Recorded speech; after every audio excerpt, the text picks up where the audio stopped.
শ্রদ্ধেয় সভাপতি, উপস্থিত সুধীবৃন্দ, আসসালামু আলাইকুম ওয়া রাহমাতুল্লাহি ওয়া বারাকাতুহু। সম্মানিত হাজিরিন, আসলে এই গ্যাসের সমস্যা তো এটা প্রায় দীর্ঘদিনের আমাদের, এবং আমরা দক্ষিণ সিন্ধি বাড়ির মালিক কল্যাণ সমিতি থেকে অন্তত ৩-৪ বার এই ব্যাপারে দরখাস্ত দিছি, এবং আমরা তিতাস গ্যাসের একদিন এমডি বরাবর দরখাস্ত দিছি। মানে একটা দরখাস্ত দিছি, ওটা একদম ডাইরেক্ট এমডি বরাবর, মানে সবাই এটাই করছে, কি জানি সিসি দিছি, মানে অনুলিপি একদম এমডি, জিএম, তারপরে যে মতিঝিল, তারপরে ওই হাটখোলা, সবাই দিছি। এবং দেওয়ার পরে দেখা গেছে যে পরের দিন মানে একদম পুরো ধরে চলে গেছে। পরের দিকে যে ওদের যে একদম লালবাতি গাড়ি আছে না, গাড়ি নিয়ে মানে আমার এই ফোন দিতেছে গাড়ি, যে আপনারা কোথায়, আপনাদের অফিসটা কোথায়। আমরা তো বাড়ির মালিক সমিতির প্যাডে দিছি, এবং আমাদের কিন্তু সমিতিটা হচ্ছে রেজিস্টার সমিতি। ও এমনির কাছে গেছে, এমনি তো মানে জিএমকে ফোন দিছে যে কি অবস্থায় বাড়ির মালিক সমিতি থেকে এই অবস্থায় এরা এই করছে, জলদি দেখো। এরা করছে কি বলতেছে যে এরকম আপনারা থাকবেন অফিসে, আমরা আসতেছি। যে 2 গাড়ি ভরে লোক আসছে, জিএম লেভেলের লোক আসছে করছে আইসা। আমরা তো মনে করছি গদিনই বুঝি সমাধান, কারণ সব বড় বড় অফিসার আসছে। আমরা সমিতি অফিসে বসায় খাওয়া দাওয়ার ব্যবস্থা করলাম এদেরকে। আইসা এরা করলো কি, টিম দিয়ে আমাদের আবার 3-4 জনের টিম করে পাঠাইলো সব বাড়িতে বাড়ি। মানে আসছে হইতেছে সন্ধ্যার পরে, মানে মাগরিবের নামাজের পরে আসছে, মানে এরা ওরা সব গাড়ি নিয়ে আইসা মাগরিবের নামাজের পরে কিন্তু তুমি আসছে। এখন পরের পর বাড়িতে বাড়িতে প্রত্যেক গলিতে গলিতে, মানে সব গলিতে গলিতে ঢুকছে। দুইটা বাসা দিয়ে দেখছি, দেখে দেখে একটু চলে। আর পরে লাস্টে আমাদের নিয়ে আবার বসছে, পয়সা মানে এরা হাদিস কোরআন আমাদের শিখেছে যে ভাই আপনারা তো পান, যে বলতেছে আমি তো পাই না।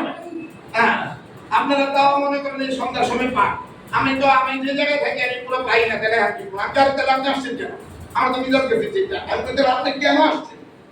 তাহলে আপনার আসার দরকার নাই, এটা তো আমরা ভূমিকম্প করতেই পারবো। তাহলে আপনি আমার এই জায়গায় আসছেন, আপনারা আসছেন তো সমাধান দেওয়ার জন্য। আমরা কি চাইছি? সমাধান চাইছি। বাইরের কোনো সমাধান নাই, যে আপনি সবাই যে বলবেন যে একই কথা, যে পুরো বাংলাদেশে গ্যাস নাই, পুরো বাংলাদেশের সমস্যা এই সেই মনে করেন আরো সবাই আওয়ামী লীগের সরকার। এরা তো মানে পুরা বুঝে গেছে যে সেই এলপি আনতাছি, এলপিডি আনতাছি, এলপিডি ঘুরি, হ্যান করি, ত্যাগ করি, দুনিয়ার মানে কাহিনী। পরে আমরা বলতে আপনাদের আসারই দরকার ছিল না, মামায় ছিল, সবাই আমরা ইয়ের মধ্যে ছিলাম, কিন্তু আপনাদের আসার দরকার নেই, আপনারা এই করছেন কি। এখন সমস্যা হইতেছে যেরকম একটা আছে যে ইসের যে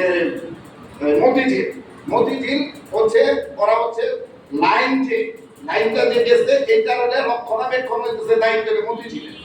এখন যে কোনো আপনি বাংলাদেশের যে কোনো সরকারি প্রতিষ্ঠানে কোনো কমপ্লেইন নেওয়া যাইবেন, আপনি কমপ্লেইন দিছি কার কাছে? তিতাস গ্যাসের কাছে, বা আমি যখন ওয়াসার কাছে দিছি ওয়াসার কাছে। সমাধানটা কে দিবে? ওরা দিবে। কিন্তু বাংলাদেশে কোনো যে ওয়াসায় আমরা গেছি, সমাধান ওরা দিতে পারবে না। সমাধান দিতে কথা আমার দিতে, মানে আমার সমাধান করে দিতে হবে, তাইলে ওই তারপরে ওই কাজ করবো।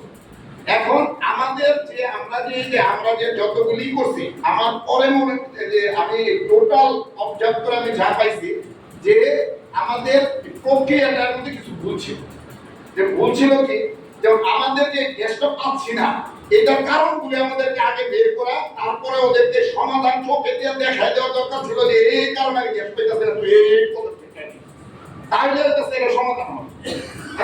যেমন গ্যাসের নিয়ম হইতেছে, গ্যাসের যে সঞ্চালন লাইনটা থাকবে, এটা থাকবে হচ্ছে আপনার যে রাস্তাটা থাকে, রাস্তাটা থেকে 1 ফিট থেকে 1.5 ফিটের মধ্যে গ্যাসের লাইনটা থাকে।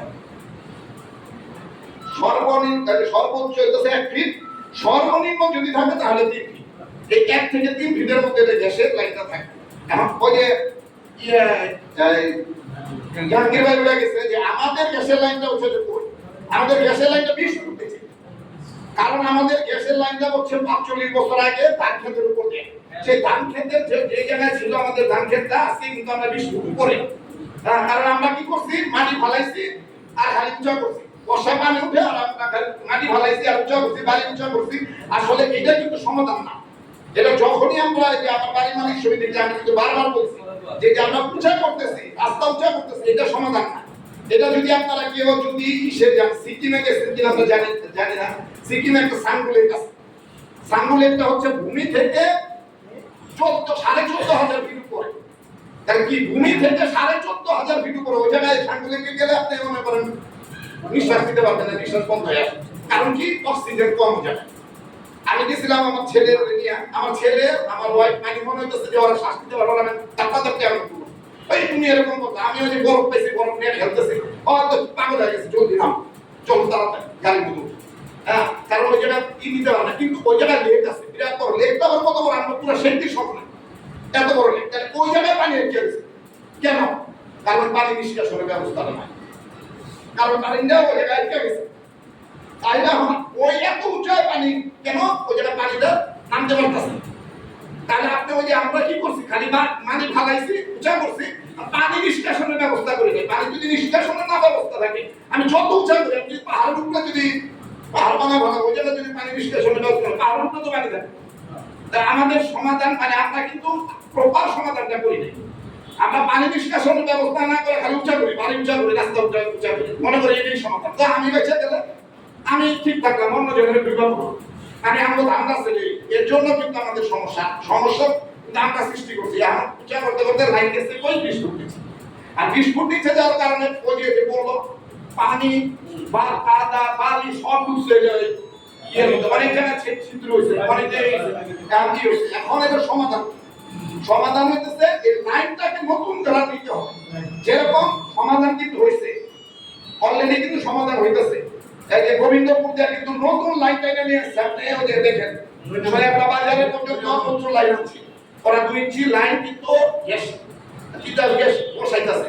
তাহলে মানে কি গোবিন্দপুরের সমাধান কিন্তু এই লাইনটা যখন দিবে কানেকশন দিবে, আমাদের কিন্তু সমস্যা সমাধান হয়ে যাবে। তাই আমাদের সমস্যা ওদেরকে চোখে আঙুল দিয়ে দেখা দিতে পারে যে 20 ফুট নিচে আছে, তুই এটা 45 বছর আগের লাইন, এখন আমাদের নতুন লাইন টানার ব্যবস্থা। দ্বিতীয় হইতেছে যে এই লাইনের মধ্যে পর্যাপ্ত পরিমাণে প্রেসার দিতে হবে, প্রেসার রাখতে হবে, ঠিক আছে। 2 3 হইতেছে যে আমাদের ওই যে মামাই বললো যে আমাদের যদি গ্যাসের আমরা বিল দিতেছি 1080 টাকা, গ্যাস আমি ব্যবহার করি না 50 টাকা, তাইলে আমার বাসায় 2 মিটার লাগিয়ে দিতে হবে। তিনটা দিতে হবে ওদেরকে আলটিমেটাম, যে তিনটা যে চোখ দিয়ে দেখা দিতে হবে যে এই কাহিনীগুলি করলে আমি হইতেছে আমার মানে আমার যে চাহিদা, তাহলে আমার চাহিদাটা পূরণ হবে। যদি আমরা না দেখাই, শুধু আওলা পাতানি দৌড়াই আর আওলা পাতানি করি, তাহলে এটার সমাধান কোনোদিন আমরা পাবো না। আর আমরা আওলা পাতানি দৌড়াইতে ওরা তো বুঝতেছে যে ওরা তো কিছু বুঝতেছে, আমি যেমনি বুঝে বললাম ওরা করে কি আমরা যেমনি ইচ্ছা হলে বুঝাই দেয়, আর আমরাও মনে করে না চিন্তা করে দূর যেটা তো বলছে এটা ওরা যেভাবে ওরা যে যুক্তিগুলি দেয় এটাও কিন্তু অযৌক্তিক না, আর ওরা আবার সার্বিক জিনিসটা নাম একটু বুঝায় না। তাহলে আপনার এই তিনটা যদি আমরা চোখে আঙুল দিয়ে ওদেরকে দেখাই দিতে পারি, আর এইটা যদি সমাধান ওদেরকে চাইতে পারি, তাহলে যদি ওরা এটা হলে আমাদের অনেক যে আসলে আপনার 45 বছরের একটা যে গ্যাসের যে লাইনটা, গ্যাসের যে পাইপটা হচ্ছে এমএস পাইপ কিন্তু এমনি মেয়াদি থাকে 45 বছর, ঠিক আছে। এমএস পাইপের মেয়াদ থাকে 45 থেকে 50 বছর মেয়াদি থাকে, তখন তো পেলা পাইপই গেলে মেয়াদ উত্তীর্ণ। ওরা বলতে পারে যে আমি পাইপ বললাম এটার খরচ, আর বেটা তোর তো পাইপই মেয়াদ উত্তীর্ণ হয়ে গেছে, তোর পাইপের মেয়াদ তো 45 থেকে 50 বছর, তোর তো 45 বছর অলরেডি মেয়াদ হয়ে গেছে, তোর তো পাইপের নগদ পাইপে। তাই তুই এখন আমার এই পাইপটা আগে যে এই কি বলে আগের যে লাইনটা ছিল, আপনি মনে করেন আমার বাসায় যে লাইনটা গেছে, এটা গেছে কই যে আমাদের বাবুদের বাড়ির সামনে থেকে আমাদের বাসায়, এটা আমরা ব্যক্তিগতভাবে উদ্যোগ নিয়ে কিন্তু এই লাইনটা টানেছি। তাই এই লাইনটা যাওয়ার কথা ছিল কত 1 ইঞ্চি, অথচ এই লাইনটা ওই সময় 40 বছর 45 বছর আগে এটারে 3-4 লাইনটা নেমে গেছে। আর 3-4 লাইনে চলার কথা সর্বোচ্চ বাড়ি হচ্ছে 20টা, বা বাড়ি 20টা কি মানে 300 বাড়ি 20টা চলার কথা, সেই জায়গায় এখন বাড়ি হচ্ছে কয়েকশো হয়েছে। হ্যাঁ, এই বাবুদের বাড়ি থেকে আমাদের বাড়িতে হয়ে গেছে কয়েকশো বাড়ি, মানে কি সব ছতলা বাড়ি। তাইলে এখন আপনি এই ওই 3-4 লাইন দিয়ে আপনি কিভাবে ওই কাঠগুলি বাড়ি চলবে, তা তো চলার কথা। এখন যখন নতুন করে লাইনটা দিবে, তখন এই লাইনটা কত কমসে কম 1.5 ইঞ্চি বা 2 ইঞ্চি লাইনটা টানবে। তো 1.5 ইঞ্চি 2 ইঞ্চি যখন লাইনটা টানবে, যদি গ্যাসের প্রেসার যদি অর্ধেক থাকে, তাও আপনারা সবাই পাবেন, তখন গ্যাসটা পাবেন। আর গ্যাসটা থাকবে উপর দিয়ে। এখন যে লাইনটা যদি এখন নতুন করে লাইনটা টানা হয়, লাইনটা টানা হলে কত হবে? লাইনটায় 1 ফুট নিচ দিয়ে দিবে মাত্র। কারণ গ্যাসের লাইন তো নিচ দিয়ে দেওয়ার কোনো মানে নাই। গ্যাসের লাইনটা দেখ তুমি উপর দিয়ে দেয়, খালি কোনো রকমের মাটিটা খালি চাপা দিয়ে থাকে। লাইনটা এটা একদম উপর দিয়ে দেয়, তখন যখন উপর দিয়ে দেবে তখন যেমনি প্রেশার থাকবে। কারণ আপনার 20 ফুটের থেকে আপনার বাড়িতে উল্টা প্রেশারটা মারতেও কিন্তু এটা একটা অনেক প্রেশারের ব্যাপার। যে প্রেশার নাই আপনার 20 ফুট আগে প্রথমত আপনার রাইজার উঠাই দেবে। তাহলে আপনার এইটা হলে প্রথম সমাধান হইতেছে যে আপনার এই গ্যাসের লাইন আমাদেরকে মানে নতুন গ্যাসের লাইন ওদের কাছে চাইতে হবে। যে এই কারণ যে আমার 20 লাইন হইতেছে 20 ফুট নিচে, লাইন হইতেছে 3-4 সর্বোচ্চ 1 ইঞ্চি লাইন আছে। তাহলে 3-4 1 ইঞ্চি লাইন বসাইছে কত 40 বছর আগে। ওই সময় সব আসলে কিনছেন বাড়ি, এক বাড়িতে এক চুল আসলো, আর অনেক বাড়ি হয়ে গেছে 6 তলা 7 তলা বিল্ডিং, আর প্রতিটা বাড়ি। তাইলে এখন আমার তো ওই লাইনে তো আপনার কাম চলবে না। তারপরে লাইন হইতেছে গ্যাস পানি কাদা দিয়ে ভরা। এইগুলি মানে চোখে আঙ্গুল দিয়া ওদেরকে এটা দেখাইতে হবে।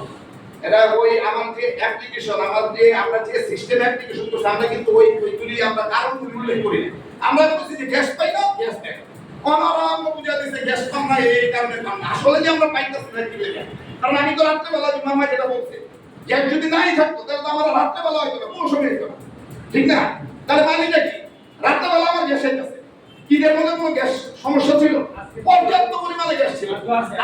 আজকে কালকে এবং আজকে মানে কি হয়েছে? কাল হইতেছে পয়লা মে দিবসের সমস্ত মিল কারখানা বন্ধ ছিল, আজকে শুক্রবার বন্ধ, 2 দিন কিন্তু আবার গ্যাস আছে। কারণ তাইলে গ্যাসই মানে এটা হইতেছে সমস্যা হইতেছে ওই কি করালে প্রেসার, ওই প্রেসার নাই আমার হলে যখন হইতেছে সব বন্ধ থাকে তখন প্রেসারটা আমাদের মোকাবিলা করে, তখন ওই প্রেসারের টুটা কিন্তু আমরা পাই। আর যখনই সবকিছু খোলা থাকে দেখা যায় তখন হইতেছে এই যে যত ইন্ডাস্ট্রি তারপরে কি কয় সিএনজি পাম্প এরা সব নিয়ে দিতেছে। তাহলে আমাদের মানে আমার হচ্ছে যে আমরা আমাদের শাহিদ মামা তারপরে জাকির ভাইয়ের সাথে আমি একমত যে আমরা বৃহত্তর কর্মসূচির আগে আমরা আরো কয়েকবার আপনারা বাড়ি মালিক, আপনাদের যে বাড়ি মালিক সমিতিগুলি আছে, বাড়ি মালিক সমিতি যখন কোনো ব্যাগের চিঠি যাবে তখন কিন্তু আর মনে চলে করে বলুন, কারণ বাড়ির মালিক মানে সব মালিক বের করে দিতে চায়, খবর আছে কিন্তু তাই। এবং ওই চিঠির মধ্যে বলে দিতে হবে যে এই পয়েন্টগুলি যে এই সমাধানগুলি করে, তাহলে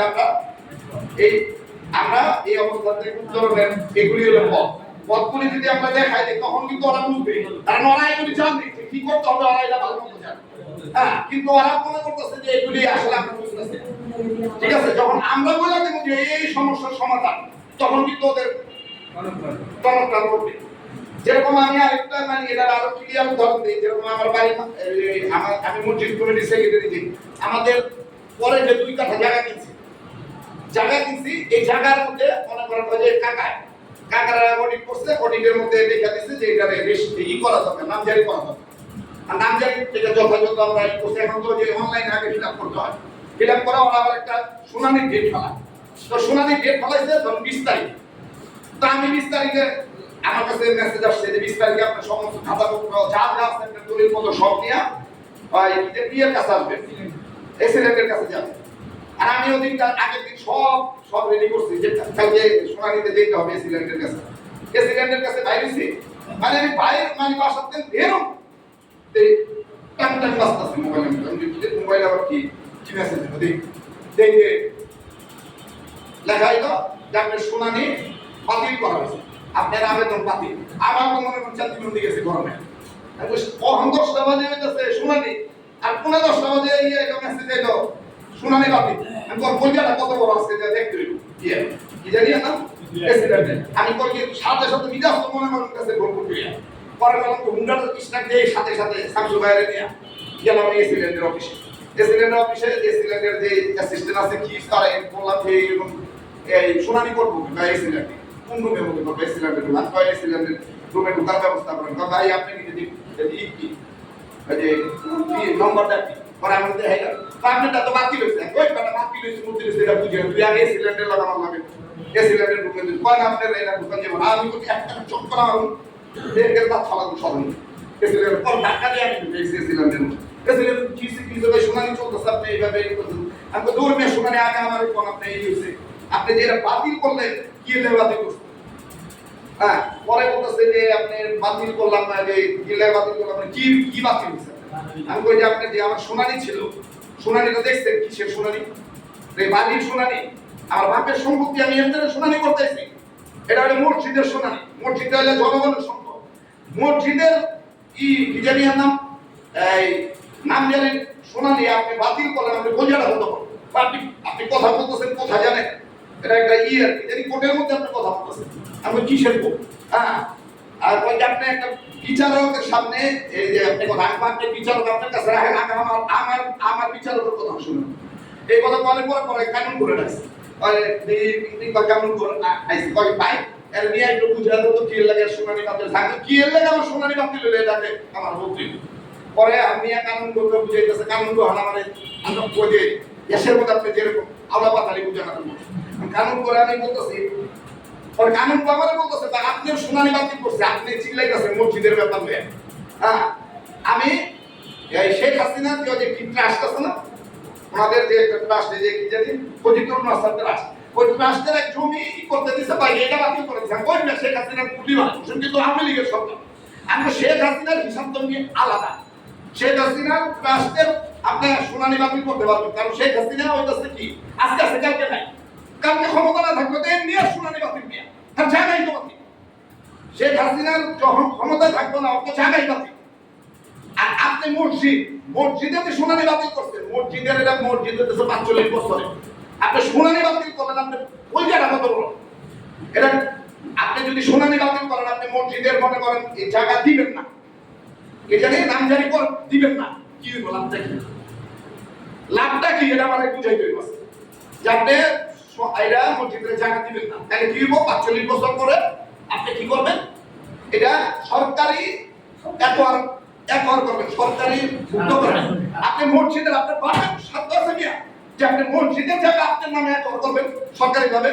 পুরো বাংলাদেশে না ব্যাংক থেকে যাব। পরে আমাকে এই কথা বুঝতে পরে দেখি এক মহিলা এসেছে আমার কাকুন করে দিচ্ছে, ওই বুঝতে ওই বলতেছে যে 8 লাখ টাকা আপনি চিলাচিলি করেন না, আমি দেখতেছি। পরে ওই বলতেছে কি লেখা আসলে ভুলটা হইতেছে দলিলের মধ্যে যে নাম্বারটা দিচ্ছে মানে কিসের এস এর মধ্যে দিয়া দিছে সিএস এর নাম্বার, মানে দলিলের মধ্যে ভেজাল করছে। আর এই লেখা হইতেছে ওরাই শুনানি বাতিল করে দিচ্ছে। পরে এই কথা কোনে কয় যে আপনি যে ইটা চাইছেন নামজারিটা চাইছেন, নামজারিটা চাইবেন হলে আরএস এর উপরে, কিন্তু আপনার আরএস নাম্বারটা ভুল আছে, আপনার আরএস এর জায়গায় সিএস লাগছে, দলিলের মধ্যে সিএস এর জায়গায় আরএস লাগছে। আমি কই এটা তো সমস্যা না। পরে আমি কইতেছি তারপর এটা সমস্যা না, আমি কই এটা যদি আমি মাল দেয়া করতাম আপনি তো সিএস আরএস দেয়া হতে সময় নেবেন। মসজিদের কাম আপনার আমি ঘুষ দিব না, একটা আপনি আমাদের ঘুষ দিতে পারবেন না, হয়তো সিএস আরএস এর সমস্যা কি ঠিক আছে আমার কথা না। আমি যদি এটা মাল দেওয়া হতো তাহলে তো কাম হতো। পরে আবার ইয়ে লয়ে গেছে মহিলাদের কাছে না, আবার এসিলেন্ডের কাছে গেছে। পরে এসিলেন্ডের তো পুরো আমার লগে খাইনি। আমি তো আপনি দিবেন আপনার বাপে দিব কি আপনি আজকে অক্ষর দিবেন এই নাম দিয়ে। পরে বলছে আপনি এইভাবে কথা বলছেন, আমি তো হয় এইভাবে কথা বলতেছি, আপনি এখন আপনার বাপে দিব। আপনি আমি মসজিদের আমার বাপের সম্পত্তি হানে কি করতে হয় নাম জারি করতে হয়, আপনি দিবেন আপনার বাপে দিব। আপনি কি হয়েছে আপনি তো হইতেছে সরকারি যে পোস্ট আছে, সরকারি পোস্টের মধ্যে 10 নম্বর হইতেছে আপনার পদবি। আর আপনার আমার তো মসজিদের মধ্যে 5-6 জন তো আছে কি জানি সচিব পর্যায়ের লোক আছে। আপনি যদি সচিব পর্যায়ে যারা আছে এরা যদি শুনে যে আপনি মসজিদের না দেখবেন আপনার তো চেয়ারে থাকবে, আপনি কি মনে করছেন? এটা কি সচিব পর্যায়ের লোক নাই আমাদের ইয়ার মধ্যে মসজিদের এই আন্ডারে? আর আপনি মানে আগে ছিলেন তো মনে করতেছেন এই হইতেছে না এইভাবে মানে সরকারি ইয়ার মধ্যে পরে করছে কি সাথে সাথে বইয়া পরে দেখলাম যে উইটা সিং কম্পিউটার চালাতে পারেন ছিলেন। পরে করছে এক মহিলার কাছে পাই জলদি আর লিডার এই করতো পরে এই যে ওনারা যে এই মাত্র এটা বাদ করছো যে জানি শুনানি দ্বারা আমার বহল সাথে সাথে এই মহিলার কথা বহল এই সাথে সাথে আমার মোবাইলে মেসেজ ঢুকতে যে আপনার কি জানি রিমঞ্জুর করা উচিত। রিমঞ্জুর করে সাথে সাথে উনি আবার বললেন সাথে সাথে এই করা কইরা পরে কইরা কি করো এটারে ওকে করো, সাথে সাথে ওকে করা পরে হনা আমারে কই কি আর আঙ্কেল আপনি আর এই বিশ্বাস করতেন নাই আপনার এটা ওকে হয়ে গেছে, আপনি 3 দিন পরে যে কোনো কম্পিউটার দোকান থেকে আপনি নাম জারি লাগাই করবেন। বুঝছেন না খেলার কামটা বুঝছেন? কারণ আমি চোখে দেখা দিতে পাওয়ারটা কোন পর্যন্ত ওর কি কোন পর্যন্ত তাইলে কিন্তু আপনার কাজ হবে। নাইলে কাজ হবে না। সরকারের আদালতে না দিতে দেখবেন। তা এত কথা বলার উদ্দেশ্য হইতেছে যে আপনার ইটা এই সলিউশনটা আপনি নিজে বাই করতে হবে যে এই সলিউশন তো পাওয়ার হলো এই পর্যন্ত তুই এই কামটা করবি তাইলে আমার সমাধান সমাধান ঠিক আছে। তাইলে এখন আপনি এইভাবে সরকারি কাজগুলি করতে হবে তাইলে